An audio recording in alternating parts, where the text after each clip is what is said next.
Halo teman-teman semuanya, Assalamualaikum warahmatullahi wabarakatuh. Eh, Perkenalkan, nama aku Artalina Citra Setiawati, biasanya dipanggil Arta. Aku tuh mahasiswa dari Pendidikan Sosiologi, Fakultas Ilmu Sosial dan Hukum, Universitas Negeri Jakarta. Pada kesempatan kali ini, aku akan menyampaikan sebuah analisis yang berkaitan dengan dunia pendidikan di Indonesia, khususnya mengenai pentingnya pendidikan lingkungan hidup di sekolah. Kalau kita perhatikan kondisi lingkungan di sekitar kita saat ini tuh seperti banjir, sampah plastik yang menumpuk, kualitas udara yang semakin menurun, sampai perubahan iklim yang dampaknya makin kerasa ya. Semua itu tuh menunjukkan bahwa persoalan lingkungan bukan lagi masalah masa depan, tetapi juga menjadi masalah kita di hari ini. Sayangnya kesadaran masyarakat terhadap lingkungan masih tergolong rendah. Kita juga masih sering menjumpai ya orang yang membuang sampah sembarangan, penggunaan plastik yang sekali pakai dan berlebihan, dan kurangnya kepedulian terhadap kelestarian alam. Dari sini tuh muncul pertanyaan penting, guys. Di mana sih seharusnya kesadaran lingkungan itu dibentuk? Jawabannya adalah ya, betul, di sekolah. Sekolah itu kan bukan hanya tempat untuk belajar matematika, bahasa, ataupun ilmu pengetahuan lainnya, tetapi juga tempat untuk membentuk karakter, nilai, dan sikap hidup peserta didik.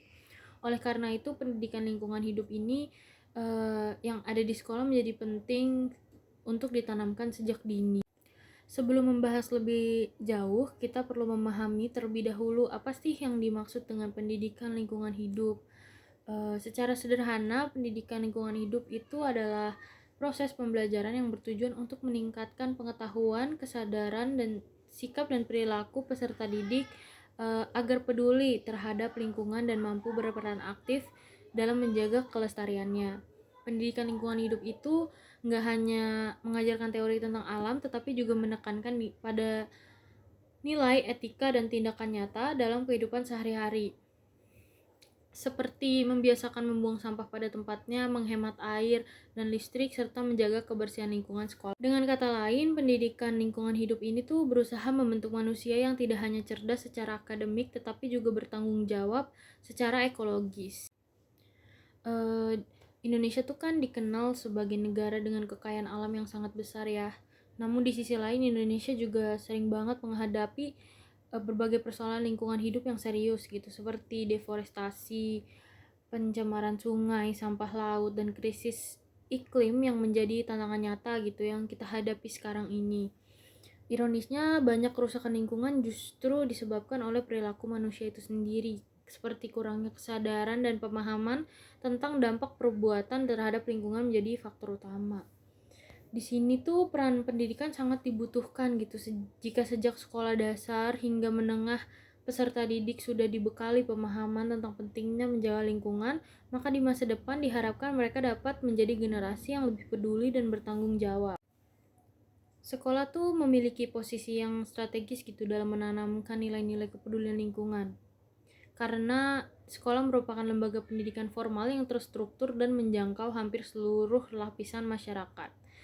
Walaupun pendidikan di Indonesia ini belum merata ya sampai ke pelosok-pelosok, namun yang di pelosok tuh justru malah lebih peduli gitu tentang menjaga lingkungan. Pendidikan lingkungan hidup di sekolah tuh dapat dilakukan melalui berbagai cara, baik secara kurikuler maupun non-kurikuler. Secara kurikuler, materi lingkungan hidup dapat diintegrasikan ke dalam berbagai mata pelajaran seperti IPA, IPS, geografi, bahkan pendidikan Pancasila dan kewarganegaraan. Misalnya saat membahas ekosistem, guru dapat mengkaitkannya dengan isu pencemaran lingkungan atau perubahan iklim. Sementara itu, secara non-kurikuler, sekolah dapat menerapkan program-program seperti kerja bakti, bank sampah, penghijauan sekolah, atau kegiatan ekstrakurikuler pencinta alam. Nah, dengan pendekatan seperti ini, pendidikan lingkungan hidup tidak hanya berhenti pada teori, tetapi benar-benar dipraktikkan dalam kehidupan sekolah sehari-harinya gitu. Salah satu tujuan utama pendidikan di Indonesia adalah pembentukan karakter. Pendidikan lingkungan hidup sangat relevan dengan tujuan tersebut karena mengajarkan nilai-nilai seperti tanggung jawab, disiplin, kepedulian, dan gotong royong. Ketika siswa diajarkan untuk menjaga kebersihan kelas bersama-sama, mereka belajar tentang tanggung jawab kolektif. Ketika mereka diajak menanam dan merawat tanaman, mereka belajar tentang kesabaran dan kepedulian terhadap makhluk hidup. Nilai-nilai ini tuh sangat penting untuk membentuk karakter generasi muda yang tidak hanya peduli terhadap dirinya sendiri, tetapi juga terhadap lingkungan dan masyarakat sekitarnya.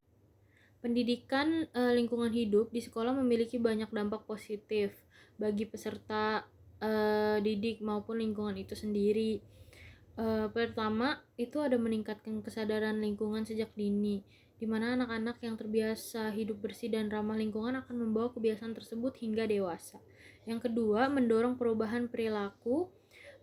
Pendidikan ini kan lingkungan hidupnya tidak hanya mengubah cara berpikir ya seperti yang tadi dijelaskan, tetapi juga cara bertindak. Misalnya, siswa tuh bisa menjadi lebih hemat dalam menggunakan air dan listrik. Lalu ada yang ketiga, menciptakan lingkungan sekolah yang sehat dan nyaman. Ini bisa menjelaskan gimana sekolah yang bersih, hijau, dan tertata dengan baik itu tentu akan mendukung proses belajar mengajar yang lebih efektif. Lalu yang keempat, ada membentuk generasi yang siap menghadapi tantangan lingkungan global di tengah isu perubahan iklim dan krisis ekologis, di mana generasi muda perlu dibekali pengetahuan dan sikap yang tepat agar mampu menjadi agen perubahan. Meskipun penting, implementasi pendidikan lingkungan hidup di sekolah ini masih banyak gitu menghadapi berbagai tantangan. Tidak semua sekolah kan memiliki fasilitas yang memadai seperti yang tadi disebutkan, di mana pendidikan di Indonesia ini belum merata ke pelosok-pelosok, jadinya belum semua siswa dan guru itu memiliki pemahaman yang cukup tentang pendidikan lingkungan hidup. Oleh karena itu, diperlukan dukungan dari berbagai pihak, mulai dari pemerintah, sekolah, guru, hingga orang tua. Pemerintah tuh dapat memperkuat kebijakan terkait pendidikan lingkungan hidup di dalam kurikulum nasional. Lalu sekolah dapat menciptakan budaya sekolah yang peduli lingkungan. Lalu guru dapat menjadi teladan dalam perilaku ramah lingkungan, dan orang tua dapat mendukung kebiasaan tersebut di rumah. Dengan kerjasama yang baik ini, pendidikan lingkungan hidup dapat berjalan secara efektif dan berkelanjutan.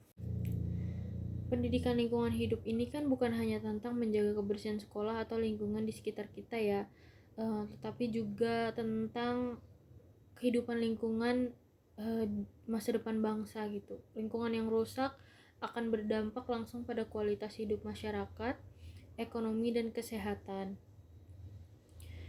Jika generasi muda tidak dibekali kesadaran lingkungan sejak dini, maka kerusakan lingkungan akan semakin parah di masa depan. Lalu sebaliknya, jika pendidikan lingkungan hidup ini diterapkan secara konsisten dari masa sekarang, masa kecil, dari SD sampai besar itu, maka akan lahir generasi yang mampu menjaga keseimbangan antara pembangunan dan kelestarian alam.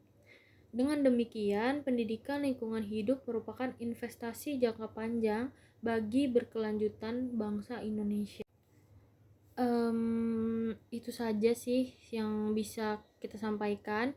Sebagai penutup, dapat disimpulkan bahwa pendidikan lingkungan hidup di sekolah ini sangat penting dan tidak bisa dianggap sebagai pelengkap semata.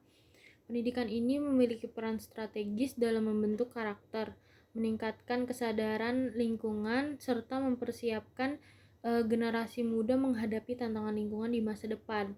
Sekolah sebagai lembaga pendidikan formal memiliki tanggung jawab besar dalam menanamkan nilai-nilai kepedulian lingkungan kepada peserta didik.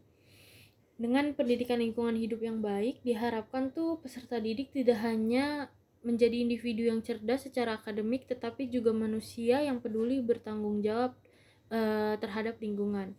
Akhir kata, semoga analisis ini dapat memberikan gambaran mengenai pentingnya pendidikan lingkungan hidup di sekolah dan menjadi bahan refleksi bagi kita semua sebagai bagian dari dunia pendidikan.